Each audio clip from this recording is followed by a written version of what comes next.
November 3rd, 2025, Chapter 7, Attributes of Arahant, Part 2,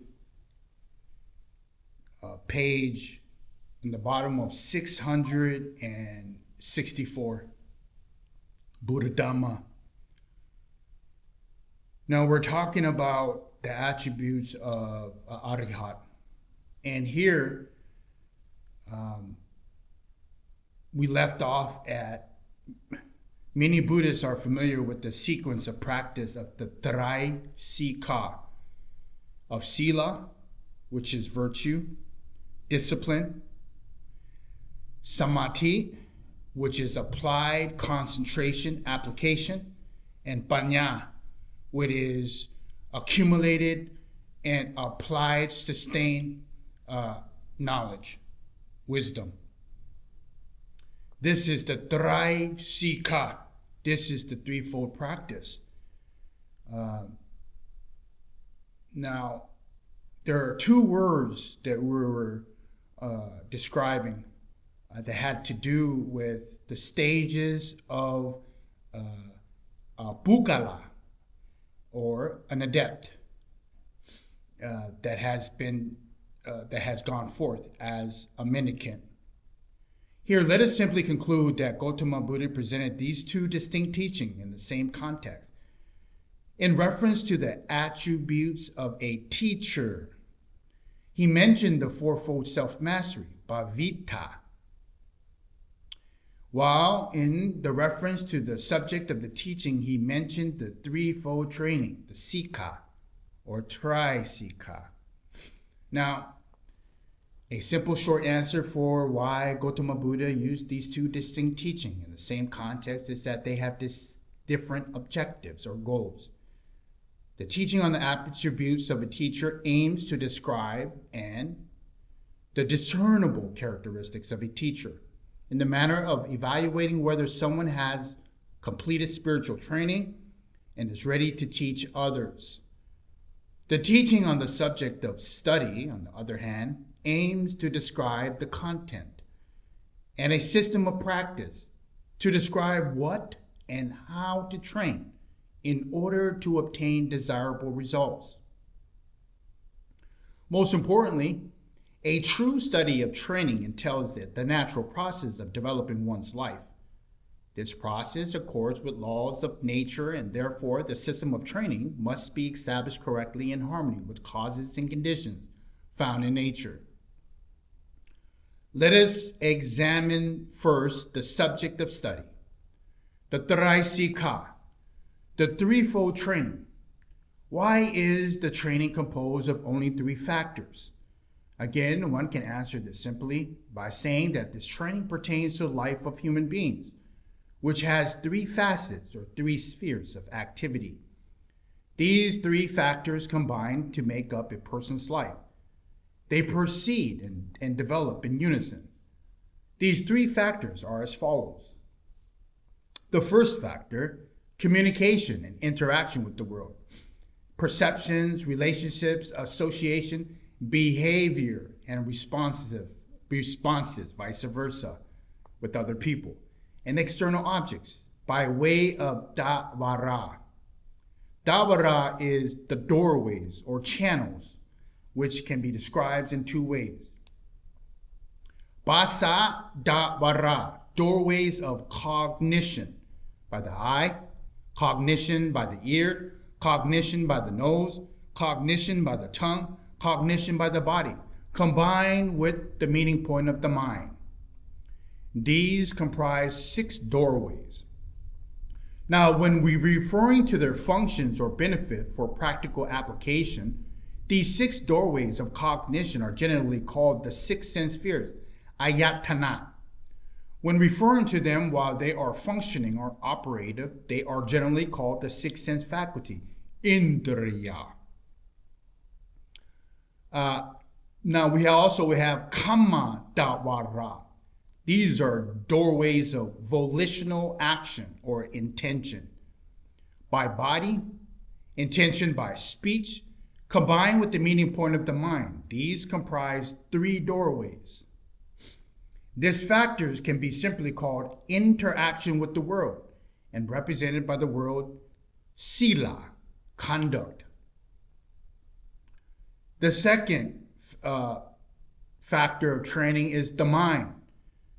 The activity of the mind, which has numerous attendant factors and properties to begin with, must have intention, also referred to volition, deliberation, determination, or motivation. Moreover, people's minds usually contain positive and negative qualities, strengths and weaknesses. The mind experiences feelings and pleasures and discomfort, ease and dis-ease, feelings of indifference and complacency.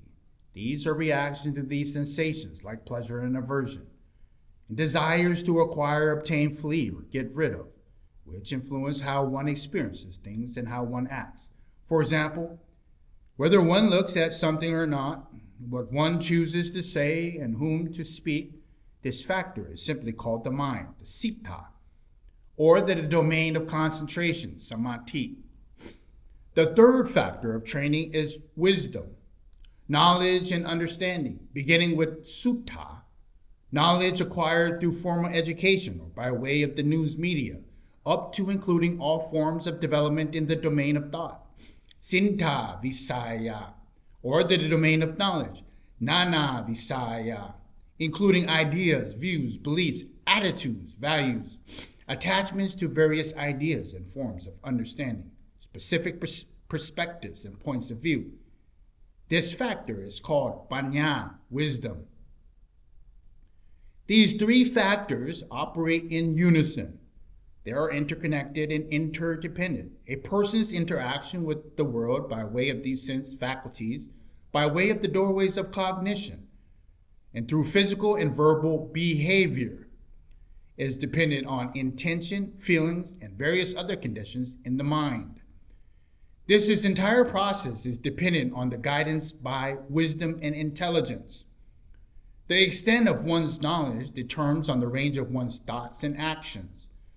Similarly, the mental factors of, say, determination and desire factors rely on an interaction by way of sense faculties and physical and verbal behavior in order to be fulfilled and satisfied. And this process is determined and regulated by one's beliefs, thoughts, and understanding, which are subject to change and adjustments. Again, the operation and development of wisdom depends on the sense faculties, say of seeing or hearing, depends on the movement by way of body, by way of walking, organizing, seeking, seizing, etc., applying speech to communicate and inquire. This process relies on the mental properties, for example, interest, desire, fortitude, perseverance, circumspection, mindfulness, tranquility, and concentration. The nature of human life is comprised of these three interrelated, interdependent factors.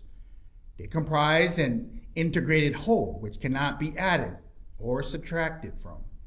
As life is comprised of these three factors, and any training designed to help people to live their lives well must address the development of these three dependent areas of life.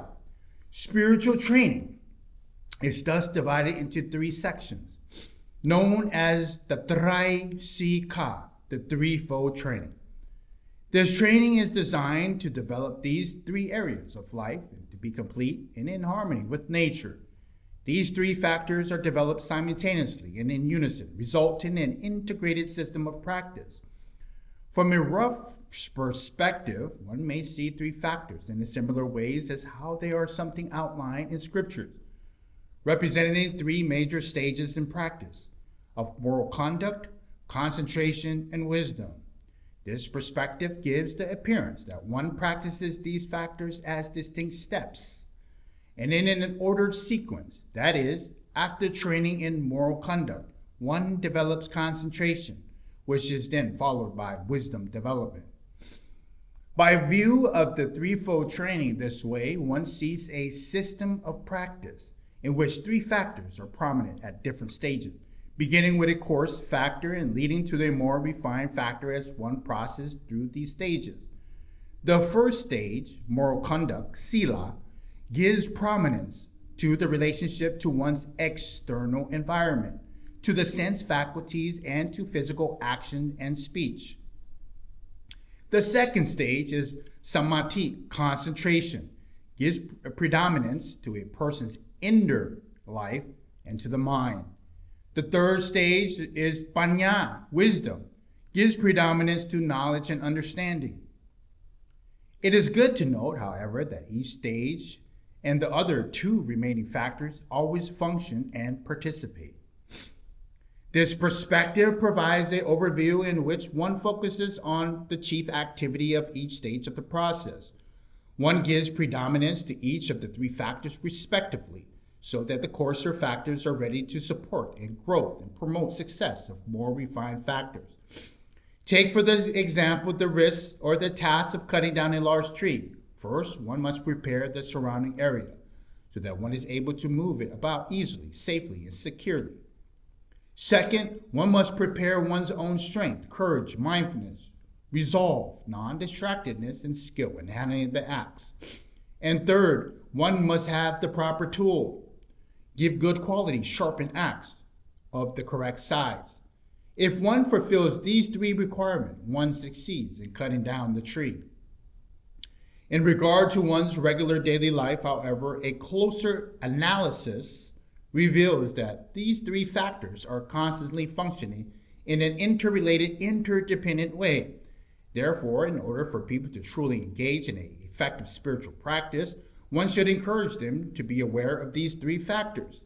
They should develop these factors in unison by including skillful reflection, unison, sikkhā, which helps to increase understanding, and mindfulness, sati, which helps to bring about true success.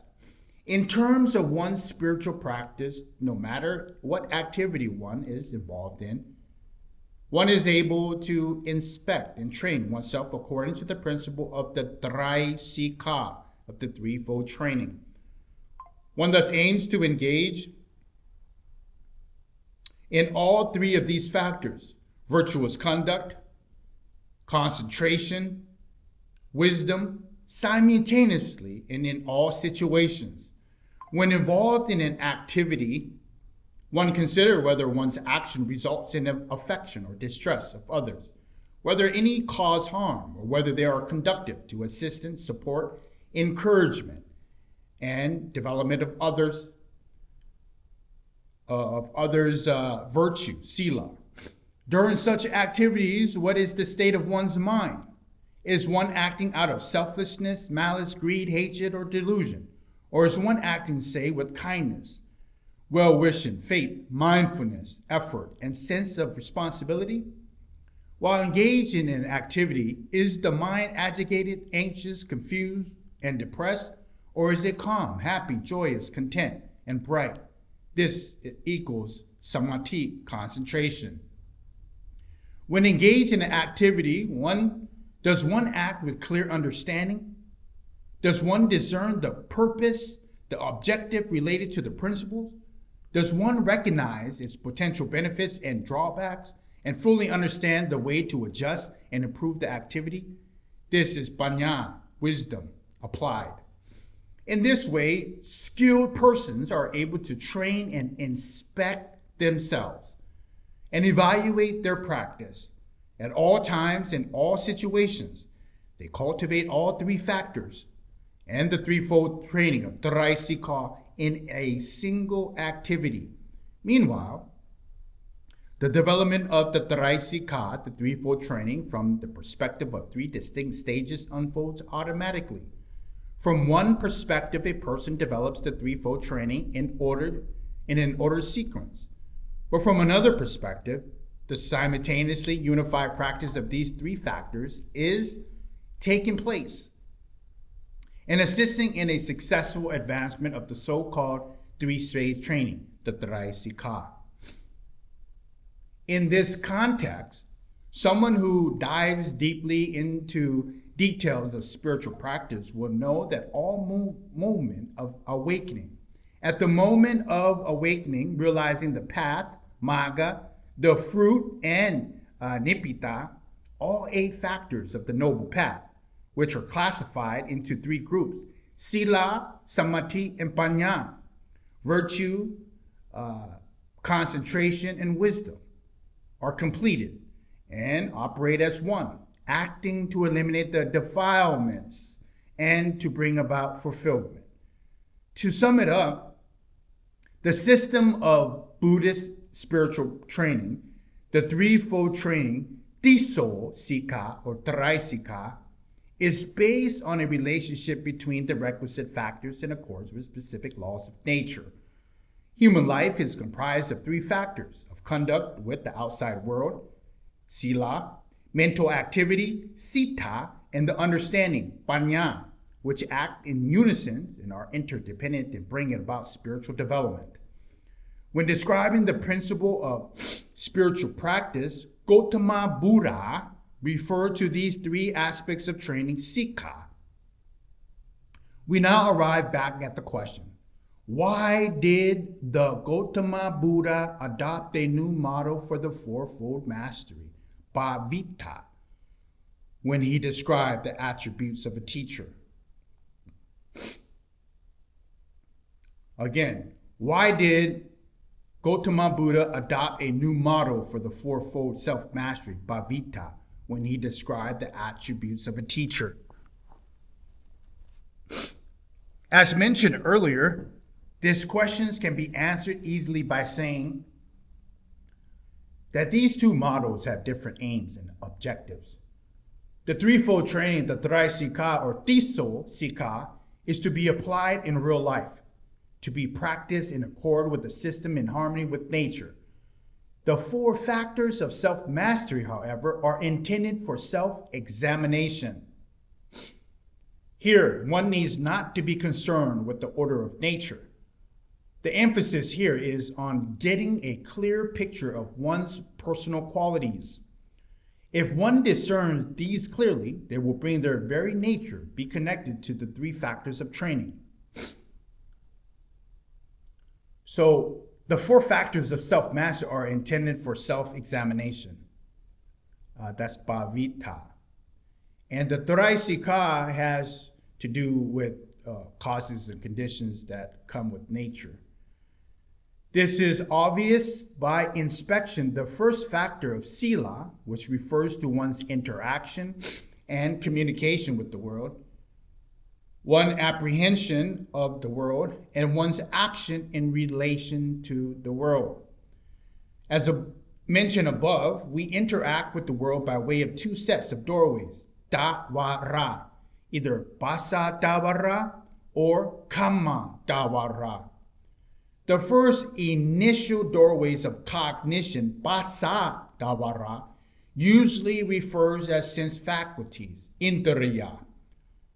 Our awareness of the world by way of the eye, our awareness of the world by way of the ear, our awareness of the world by the way of the nose, our awareness of the world by way of tongue, our awareness by the way of the body.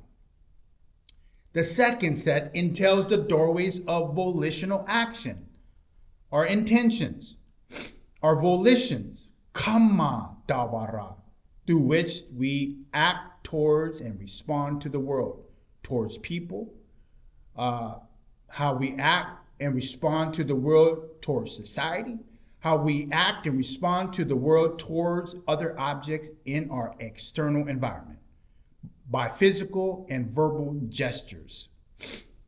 Here lies the distinction in regard to the interaction with the world at any one moment, or to speak to more refined level, at any one mind moment.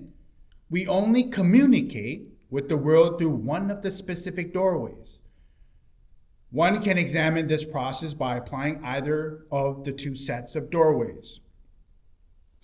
In respective to the threefold training, the tisso sikkhā or the sikkhā, in which sīla, samādhi, and paññā are part of an integrated system, the interaction with the world by way of any one of the various doorways comprises the training in conduct, sīla, the factors of the mind, its concentration, samādhi, and the understanding, its wisdom of paññā.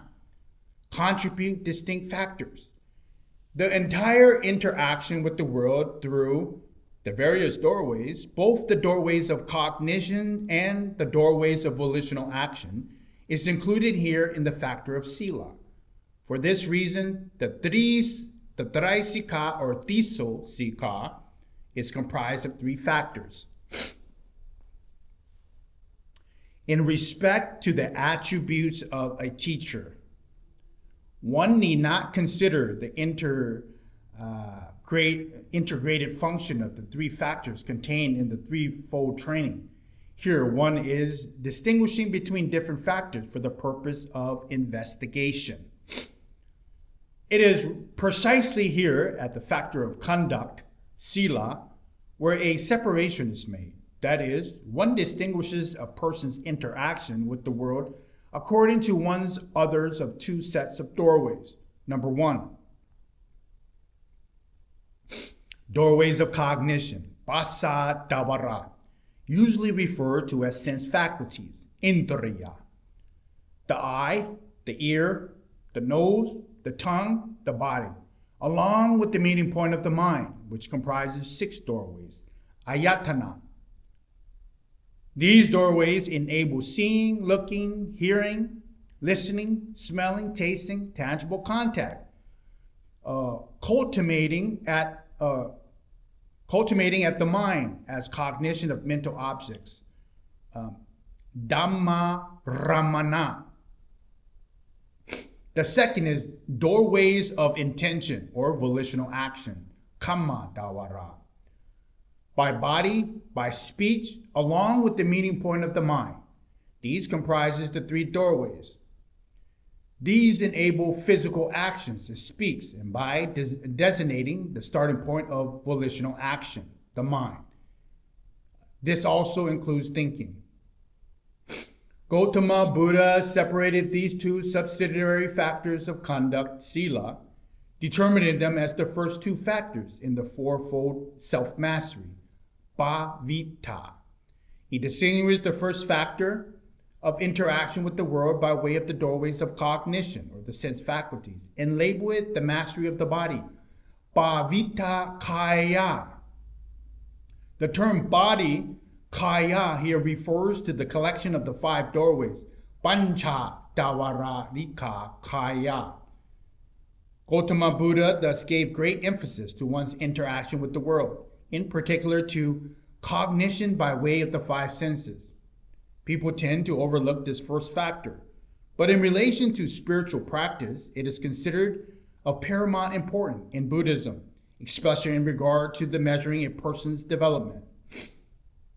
This is particularly relevant to the present era, which is referred to the age of information or the IT age. The development of people in regard to this factors determine the fork in the road between direct wisdom cultivation and getting bogged down in delusion. This principle of physical development can be used as a sign warning for people losing their way, encouraging them to use information technology to advance civilization in the proper direction. In terms of measuring people's spiritual development, the second subsidiary factors of interaction with the world by way of the doorways of volitional action, kamma dawara, constitute moral self-mastery, bhavita sīla. It is equivalent to the second part of the training in higher virtue, ati sīla sikkhā, mental mastery, bhavita citta, and wisdom mastery, bhavita paññā, correspond to the training in higher mind, ati citta sikkhā, and the training in higher wisdom, ati paññā sikkhā, respectively.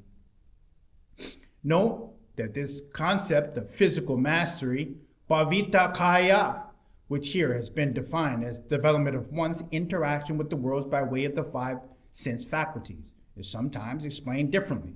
By defining the term kaya, literally as body and referring to the mental objects. If one expands the meaning of bhavita kaya in this alternative by way, the definition of the second factor of moral self-mastery, bhavita sīla, is adjusted accordingly as follows. Moral mastery refers to the cultivation of one's relationship to other human beings or to one's engagement to society, to promoting peaceful coexistence, cooperation, harmony, and mutual support. These alternative definitions of these two factors are connected to the teaching of the fourfold virtuous conduct. On the four kinds of pure conduct classified as virtue, parisuddhi sīla. The first one is patimokha sambara sīla, virtue as restraint in regard to the patimokha, the chief disparity code of the monotheistic sangha, the vinaya. The second one is indriya sambara sīla, virtue as self-restraint, to receive sense impressions like sounds and sounds, mindfully, in a way conductive to wisdom and true benefit, and not to be dominated by unwholesome mind states. The third one is ajivira parisuddhi sīla, virtue as purity of livelihood, to earn one's living righteously in an pure manner. And finally, the fourth one is paññā patisevana sīla, or paññā sannyani citta sīla, to use the four requisites wisely, benefiting from them by understanding their true purpose and value, to live and consume in moderation, not to consume with craving or tanha.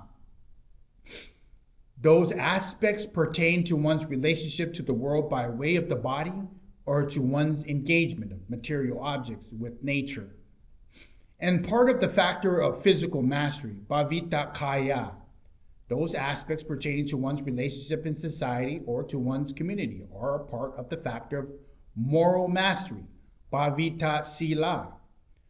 Having introduced these principles, the following descriptions of the attributes of an Arahant corresponds to the teaching on the fourfold self-mastery, Buddhaghosacariya. Being developed fully in body, being developed fully in moral conduct, being developed fully in mind, being developed fully in wisdom. Be aware, however, that although these four kinds of attributes are distinguished from one another, they are not completely separate. Their main feature are heightened or highlighted for the purpose of understanding, but in the actual process of development, they are interconnected and are cultivated in an integrated way. In particular, they are never independent form of wisdom.